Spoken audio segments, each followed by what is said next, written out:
Hello, hello, good morning. It's Monica from Life is Art, and this is the Saturday 10 a.m. technique at the Down East Online Crop.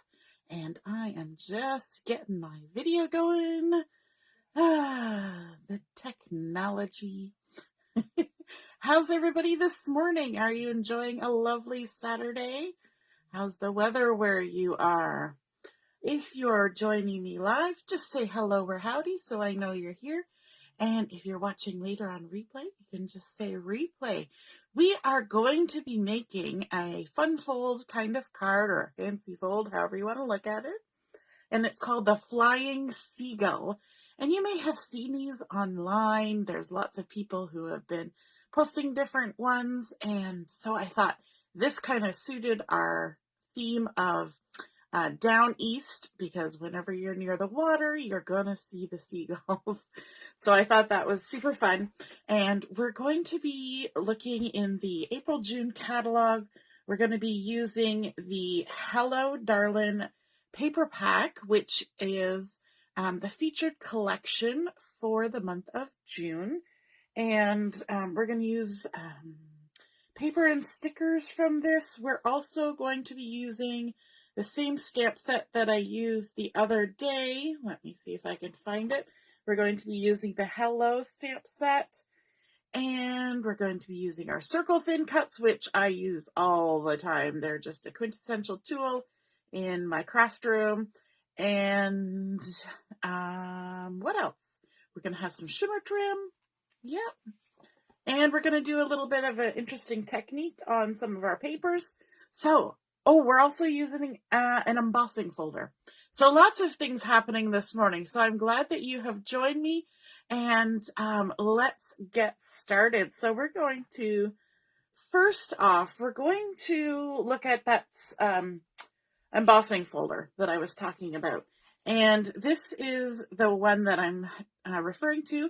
I think it's called Sunburst, and I should have looked it up. But it's still available online on the website, and it's fun. It creates this sort of central focal point and then the rays coming out of it, and it's suited to fit the size of a card front, and it's just really fun, and I love it. And so we're going to be using that today with a piece of, I've forgotten the names of things, candy apple cardstock, and I've cut it down to a small size because I only need 2 little pieces of this for what we're making. Hey, Darby, you're helping at a Lions event in Port Perry, so you're going to watch on replay. Awesome. Have fun. And so this piece has been cut to 3 inches by 4 inches because I need 2 1.5 by 4 inch pieces. And because I'm using this in embossing folder, I want to take my piece and center it right in the middle. And I want to have a raised pattern on my cardstock. And so I'm putting it in the right way around. Sometimes you want to deboss, where you're actually indenting in instead of raising up. So that's debossing. Embossing is where the pattern gets pushed up from behind. And that's what I want. So let me just grab my big machine. And I'm trying not to shift that paper. So set it down gently. Need to make my sandwich. And you just make whatever sandwich you need for whatever machine you have. And you just get this and all the things. Okay. Then we're going to tuck this into the machine. And crank it through. Some people like to spray their paper with water before they do embossing. I don't usually do that. I just run it through. Sometimes I run it through just once. Sometimes I go forwards and backs. Just because this sticks out so far for this sandwich, I usually come back because otherwise it would hit my wall. If I tried to pull it out the other way, I'm not that far away from my wall here. And so that's just a pragmatic thing, not necessarily for the effect of embossing. You see what I'm saying? Yeah. All right. And then we have to try and grab the embossing folder and take it out. And then you can see that we've got all these little raised dots, creating this fun texture. It feels so cool. And so if we flipped it over, this is where it's indented in. That is debossing. Okay, and it's not quite as standout-ish, but it's an interesting effect, and it's totally usable, depending on what you're going for. But I want the embossed side.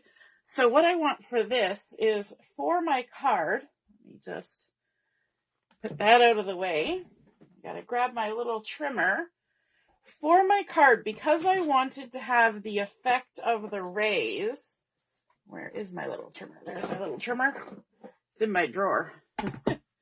What I'm going to do is I'm going to trim it at 1.5, right in the center. And so now I have a matching set that can be pulled apart, because we're going to need that, but they still have the rays going down each side and kind of lined up. Okay. The other effect that I want to do on this is I want to bring in a piece of sandpaper, or I find the easiest thing for me is an emery board, because I always have 2 or 3 of them kicking around in my craft room. And so what I do with my emery board is I take one of my pieces and I kind of do it on the edge of my Versamat, just so there's room for my hand, so I can grip and keep this kind of flat. You can tell I've sanded other things. And I'm just going to take it and gently rub it. I also like that it's kind of sturdy when you use an emery board. And just rub it across those raised pieces. And because Close to My Heart cardstock has a white core, then let me show you the difference between just embossed and sanded. So you can definitely see that pattern just pop right out, because we've done a little bit of sanding on there, right?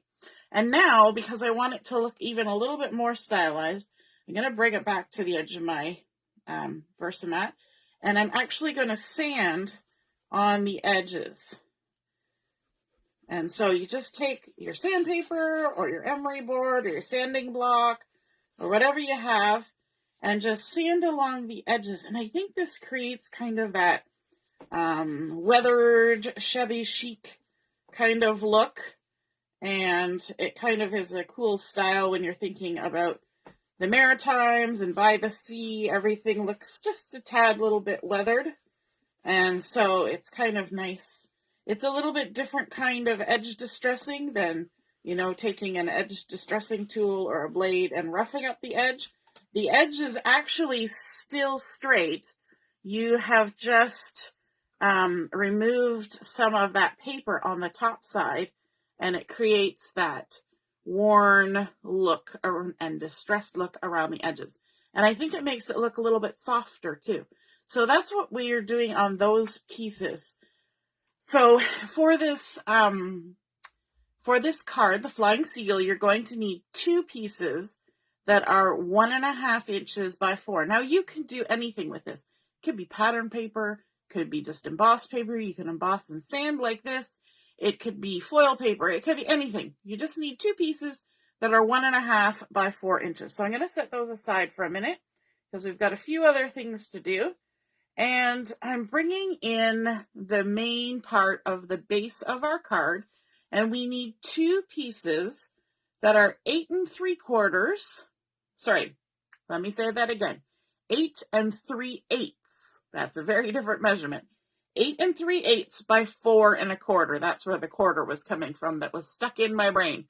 The 4 1/4. I'm just noticing that my table seems very dark in my video. I don't know why that is. I have 4 lights shining on it. But anyway, so we have 8 3/8 by 4 1/4, and I will post all the measurements. And these 2 pieces, we're going to do some scoring on them. So let me grab my bone folder and my ruler, and we're going to line it up here on our Versamat, like so. And we're going along the 8 3/8 inch length. We're going to score it at 2 1/4. So we're going to go to 2 1/4 and score. And then we're going to 4 inches. So scoring at 4 inches. And then again at 6 1/4. 6 1/4.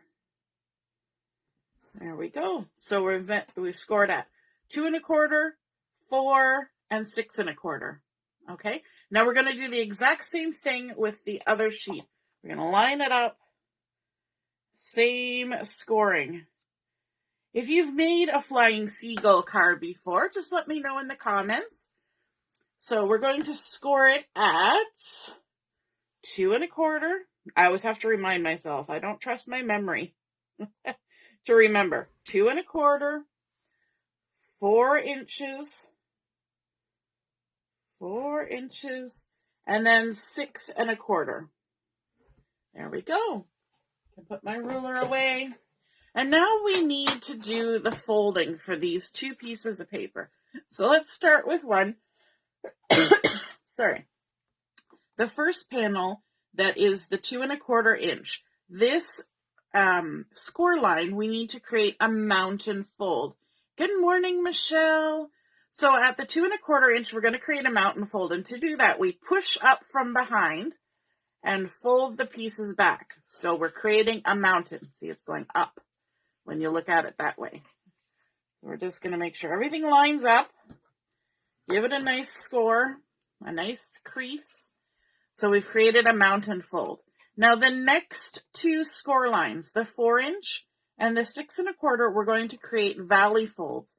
And for valley folds, we need to go the opposite of a mountain fold. So we're going to push our score line down and lift our paper up and to come together and meet. And I can even open this up and that'll let me have a nice length for making sure everything's lining up, because I'm not using a scoreboard. I'm just using my ruler. Okay. So now we've got a mountain fold and a valley fold. And now we're going to create a second valley fold. So again, we're going to push down on the score line and lift the paper up. I always think of valleys. We go down into the valley. So we push down into the score line. And mountains, we go up the mountain. And so we push up the score line.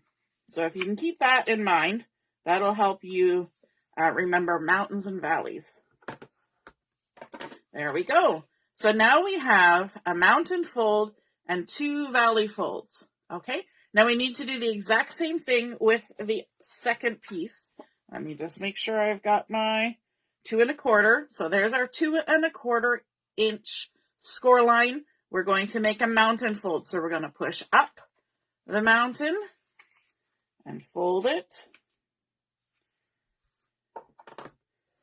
There we go. And then the next 2 score lines are going to be valley folds. So we're going to go down, push down into the valley. And we can bring this first one open so we can have a good length of line across the bottom to make sure everything's lined up. So we've got mountain and valley, and then our last one, the 6 1/4, needs to be a valley. So we're going to push down into the valley. And line it up. And there we go. So now we have a second one that has a mountain and 2 valley folds. So here we go. Mountain and 2 valley folds. Now what we want to do with this is we want to take this one, the second one, and we're going to flip it over so that it's the mirror image of the other one. You see how we now have our mountains on the outside and our valleys on the inside. And these 2 valleys kind of come together like this. And that's what we want. We're going to then lay this down so that those 2 flaps are meeting at their crease in the center. Okay. And this flap, just so you can check and make sure you've got the right flap, these are the ones that are 2 1/8 inch. Okay, so that was our 6 1/4 inch score lines are what are abutted up to each other to create this flying seagull shape. So we're going to just set this aside here. And then the next piece that we need, and I'm using white daisy cardstock for all of this, the next piece we need is a piece that is 4 1/4 by 4 1/4. And this piece is going to get adhered right on top of those two flaps, just like that. Okay, so to do that, we're going to add some adhesive onto these flaps. So let's bring in our adhesive and add some adhesive, just like this. You could use glue if you want. I'm just going to do it this way. And on this flap. And you want to kind of get it nice and close to the edge there so that everything's stuck down good, like so. Okay, so what I want to do for this first one, I'm going to remove my adhesive backing, if you're using the kind of adhesive that has to have the backing removed. And then what I'm going to do, okay, I've just shifted this over. I'm actually going to open this, I'm going to lift, and I'm going to open this up this way, because what I want to do is I want to line this edge of my 4 1/4 inch square up with this edge, and it's easier when I can see it without having the other cardstock in behind. That's why we put the adhesive on while it's still all sitting the way it should be sitting, so that we know we've got the adhesive in the right place. And then we just lay it down and make sure it's all stuck. And then we can lift and we can swing this piece back over. So we've got the same looking thing as we do on the other side. Let me kind of do the bend. Okay. Now we need to adhere this flap onto here. So let's put this all back down. We're keeping everything in place. And we're going to remove the backings off of this side. If you're using liquid glue, you could, just apply the glue when you're ready to use it. And I'm going to do the same thing again. Without turning it around, I'm going to just lift and fold this flap out. And then I'm going to bring this piece, making sure that all of the excess pieces are out this way. And I'm going to bring this over here and line it up with the edge. So this is just that 4 1/4 piece, and stick it down. And fingers crossed, when we pull this flap back over, those two pieces should pretty much meet in the center. And then we have this kind of thing going on. And this is what makes people call it the flying seagull, because it looks kind of like a flying seagull, right? It's got the wings. And so the interesting thing about this is you could bring these pieces out and fold them in like this. But the nicest way to present this is to bring these pieces out and tuck them underneath that front panel. So you see how you've got this nice 4 1/4 front panel and a little bit showing on either side. But when it's stood up, good morning, Brenda. When it's stood up on display, you're going to get something like this to look at, right? So now we need to do our decorating. That is the base of our card, just 3 pieces, a little bit of scoring and a little bit of gluing. And now we need to decorate. And so you remember those pieces that we embossed and then sanded. We've got those 2 pieces here. These were the 1 1/2 by 4 inch pieces. And these are going to go kind of tucked in under here like this. So let's go ahead and attach those like so. Might as well put the adhesive on all of it. And there we go. And then you just want to make sure, because my my pattern is specific. I'm going to take the glue off of both of these and line them up so that they match before I stick them down. Yep, I just want to make sure I've got them in the right direction. And so now I can go ahead and center them on these panels that are kind of tucked under there, hopefully a bit straight-ish. Working with one hand at a time. I can squish it down a little bit and that will help. There we go. So those look fun. And then let's see, what else are we going to bring in? I love this pattern paper from the Hello Darlin collection. Isn't it just stunning? Beautiful florals. And for this, I'm going to do the same thing that I did with my red cardstock. I am going to do some sanding along the edge. I already did this one, but let's grab our emery board again, or whatever you're using to sand. If you'll notice, I have sort of bluish sanding stuff on one side and red on the other. That's because I was sanding this blue stuff. So I'll show you how it works with the pattern paper. You do need to be delicate with your pattern paper because, again, it's not as thick as cardstock. We know this. So these two pieces are 2 inches by 4 inches. So they're just a little bit wider than the other ones. And all you have to do, I use, again, the edge of my Versamat and just give it a little sand. Just softens that dark edge. And it would be a little bit more noticeable if my card base was a colored cardstock as opposed to a white daisy. However, I think I kind of like the rusticy look of it. You could even ink the edges of your cardstock if I had wanted to. I could have inked in Sapphire or candy apple or sage. I was even considering using craft paper as my base because I think that would look really pretty with this paper. Or toffee. Lots of different choices, so I might play with this one for a while and just see what color combinations I like. So we're going to go ahead and add these 2-inch by 4-inch panels to either side. Just add some adhesive there.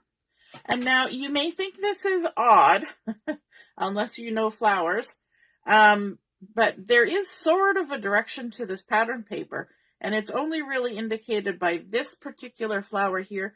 These are the kind of flowers where the bell points down, making it look like a bell. And so if you want to be particular about which direction your paper is going, those little flowers go down. And this one doesn't have any of those, so it doesn't really matter. I love the fireworky sort of geometric pattern that's on the back of this. I'm going to have to use that on something. And we're going to go ahead and center this over here, like so. And then we need to decorate the sort of the focal point. So again, I'm coming in with that same pattern paper. I've sanded the edges, and this is 4 inches by 4 inches. So it's going to center nicely on that 4 1/4 inch panel. But before I stick it down, catching myself, woohoo, I'm going to add some candy apple shimmer trim to this, just to give it a little something something. So let me just line it up here, because I want to make sure I get my shimmer trim somewhat straight. Now, if you've used shimmer trim before, you know that it comes with a backing. There's a joke behind that. It comes with a backing, and I always maintain a little piece of that backing, because if you just go ahead and cut off, you're going to have to try and fiddle around and find and get the backing off, and it's a bit of a pain. Good morning, Lynn. And hey, Ina, you're here too. So I'm just going to peel the backing off of this, and then I want to add it on here at about, let's do 1 1/2, 1 3/8. Let's get crazy. 1 3/8. A beautiful candy apple shimmer trim.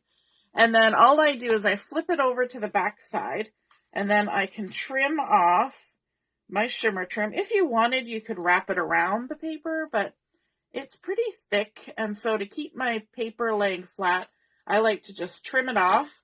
And you'll see, if you ever see me using shimmer trim, quite often these little bits that I cut off, I end up sticking to the side of my shimmer trim roll. So you'll see there'll be like little pieces all over it. Now, and then what I do is that we've got now this long tail. Oh, they got a little wrinkle there. There we go. We've got this long tail, and I'll just leave about 1 inch or so and then snip it off, and I can get rid of that excess before I put it away. But always, always, always leave that extra tail, because you will thank me for that.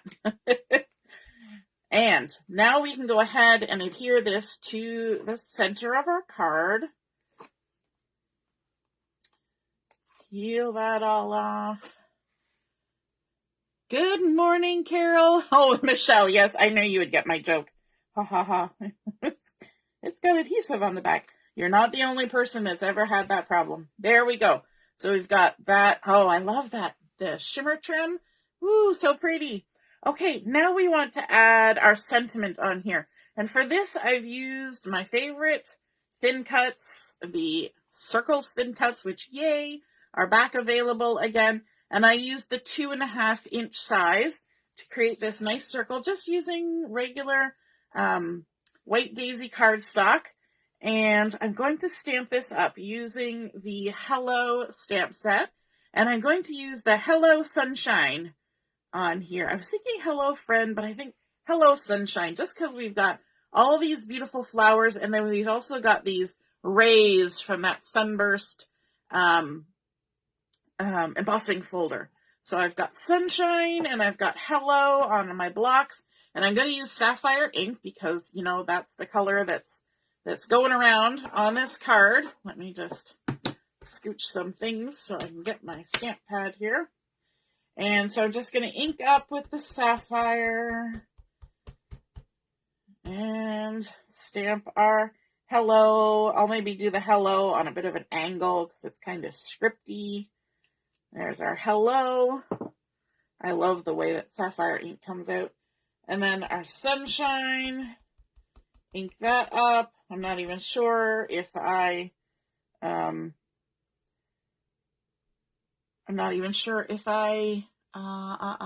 seasoned that stamp. It's a new stamp set. But we'll see. I'll give it an extra second for that to transfer. Now, the thing I should mention, if you're using one of these stamp sets, there's 4 in sort of this collection, you might stamp the first stamp and you go, oh, it's not coming out quite right. And then because I did this, and then you go and look at the actual stamped image pictures here, and these are actually slightly distressed. Okay, because I stamped the other day and I was like, that didn't come out quite right. And then I noticed on here that that's the way they're supposed to be. There's sort of like faded out parts on here. It's just the style of it. So don't worry. Breathe easy. It's the way it's supposed to be. It's kind of like when I add alphabets onto something. I always like, just make it wonky on purpose. It's going to be wonky anyway. You might as well just make it wonky on purpose, right? So these were made that way. I'm going to go ahead and add some foam tape to the back of this. And stick it on down because, you know, we've already got lots of dimension going on here. We might as well add a little bit more, right? Couldn't hurt. There we go. And before I stick that down, I have to keep catching myself. I wanted to bring in from the sticker sheet this red bow. So I want to leave enough room for this bow when I stick my Hello on. So I've got a little bit of space here at the bottom. You know what I might do? I might just stick it right on my sticker, right on the circle. And let's try that again. I don't really want the circle showing in that center of the bow. So let's stick it on there like that. And then I'll also add some foam tape to the tails of my bow. And because this is a sticker, what I'm going to need to do, good thing I haven't taken any backing off, I'm going to use my anti-static pouch just to remove the sticky from the back of this. So if I just take my anti-static pouch that I use for heat embossing and pick up some of that powder, I like to keep mine in a bowl or a container, and that way when I'm using it, any excess powder that falls off just falls back into the bowl, and then I can just pick it up with the pouch and reuse it instead of throwing it away or having it all over my table. So there we go. We've got our Hello Sunshine with a little bow. We can take our backings off now. Like so. I think there's just so many pretty things on that sticker sheet. There's bows and hearts and leaves and so many things. So let's add our Hello Sunshine right there like that. And then we might even add a couple little extra touches. We've got some little leafy numbers here. We could add a little leaf number right there. And, what do I want? We could add another little leaf maybe on the other side. We'll grab a big one and a little one and kind of layer them up like that. And then tuck them in on the edge. Hello, sunshine. And I think I'm going to leave it there, except for, I'm going to bring in some red dots. And these red dots are scarlet, candy apple, and papaya. And there are scarlet and candy apple colors in this collection. So I'm just going to kind of lay it on here and see which colors I think I might like to use. Do I want candy apple or do I want scarlet? I think I'm going to go with candy apple just because we've got the candy apple going on everywhere. And I'm going to close it up so I can see what it's going to look like closed. And this is how it will come out of your envelope. And let me double check. It is, 4 1/4 by 5 1/2. So it will fit in a standard size envelope. And let's add, I think, just some dots. So maybe we'll add a large one right here. And then we'll add a couple little guys on here, creating that little visual triangle. We've also created a triangle with our stickers, and we've got odd numbers of things happening.